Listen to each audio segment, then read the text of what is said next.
Yo, what's good, everybody? Today I'm doing the predictions for the F1 2022 season Drivers World Champion. I also have a video on the Constructors World Champion as well. This is where I think they're going to fall. We're going to see by the end of the season how close I was. I'm going to guess not close at all. I did watch every single race of the 2021 season, so I at least know a little bit. I've been watching everything that Formula One's released in testing for Spain that just got wrapped up. So I have a little bit of an idea, but you know, these are just guesses and surprises happen. Who knows what will happen when we actually get into the season and they're actually racing.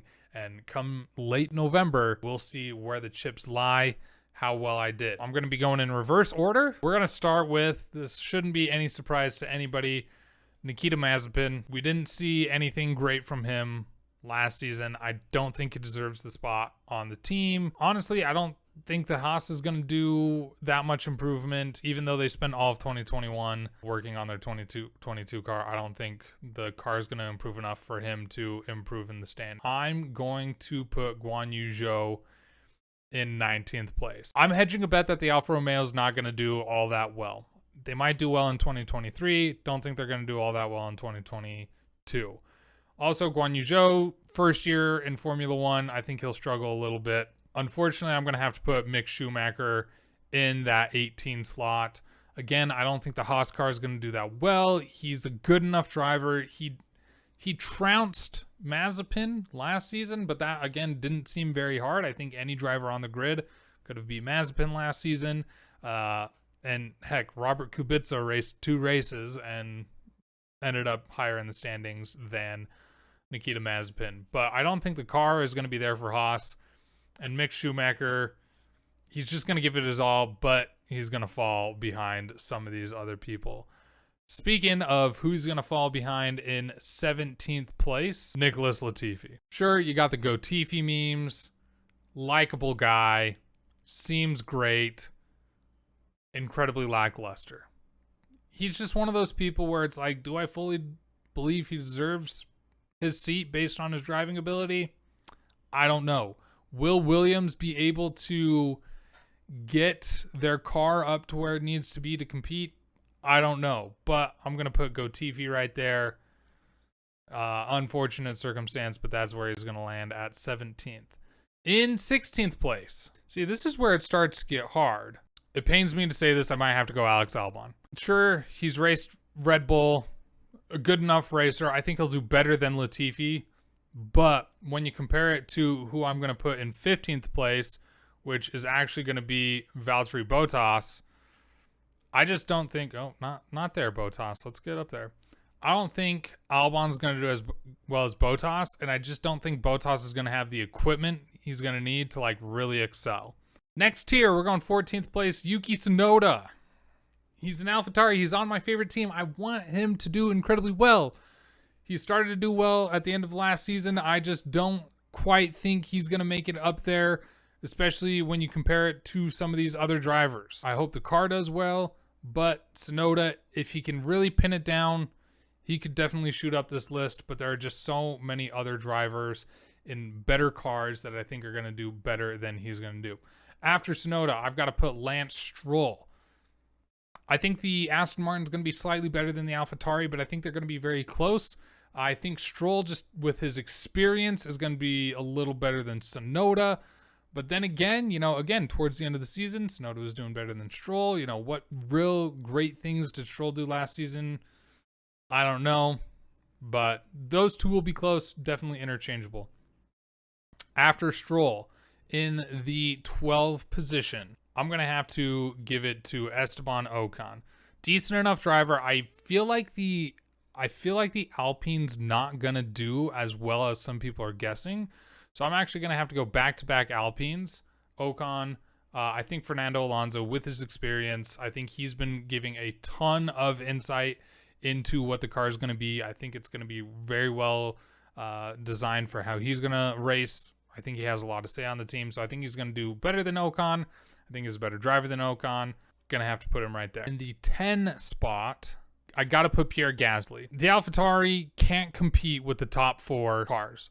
I'm worried it's also going to be a little worse than the Aston Martin. That's just a worry I have. I love Pierre. He's my favorite driver. I want him to do well. I want him to do much better. You know, he was like Mr. 6 in the 2021 season. He qualified 6 in like every single race, it seemed like. But he would qualify 6, end up, you know, 10th, 9th, 8th, you know, those positions. He did get a podium. He has the potential to do well. I just think that the AlphaTauri can't fully compete with the other drivers or with the other constructors. My surprise 9th place is going to go to Sebastian Vettel. I think the Aston Martin's going to barely edge out the AlphaTauri. And I think Vettel, like Fernando Alonso, has been giving a lot of say, a lot of input into how that car is going to run.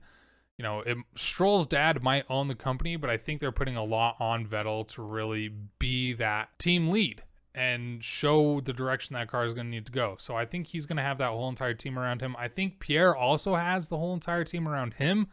So that one's going to be very close to watch. So I think the Aston Martin and the AlphaTauri are going to be incredibly close. They're going to be interchangeable.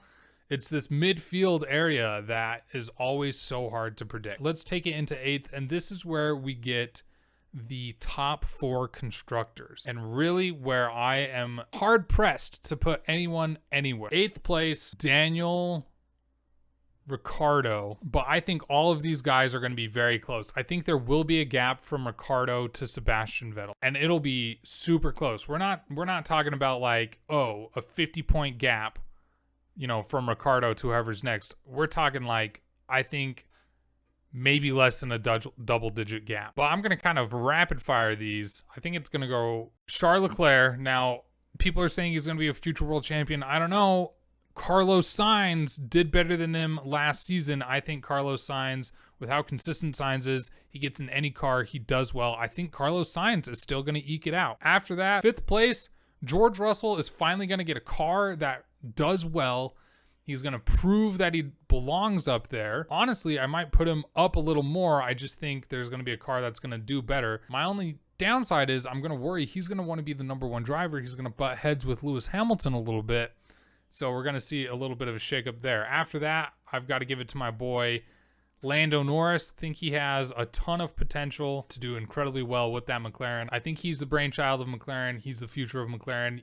He extended that contract up until I think 2025.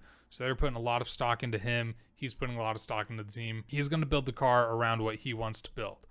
After that, Sergio Perez, Lewis Hamilton, Max Verstappen. I don't think that is too crazy for anyone to believe. Really, George Russell will be a wild card in what points he can score. I honestly, Sergio Perez to Daniel Ricciardo, that's going to be such close racing. To wrap it up, here's my predictions. Max Verstappen, number 1. Lewis Hamilton, number 2. Then we got Perez, Norris, Russell, followed by Sainz, Leclerc, Ricciardo. We got Vettel, Gasly, Alonso, Ocon, Stroll, Tsunoda, Bottas, Albon, Latifi, Schumacher, Zhou, and Mazepin. What do you think about these predictions? Am I wildly incorrect? Do you think I nailed it on the head? Sometimes I'm a betting man, but I wouldn't bet on this. I think we're going to have a fantastic, crazy season full of ups, downs, lefts, rights, twists, and turns. I think it's going to be so exciting. I hope that the concept of these cars comes true and we see very close racing. And I want a tight battle for these top spots. I want the 4 top constructors to be super close, and I want the midfield to be super close, and I don't want a huge gap between the front runners and the midfield. I'm excited for the season.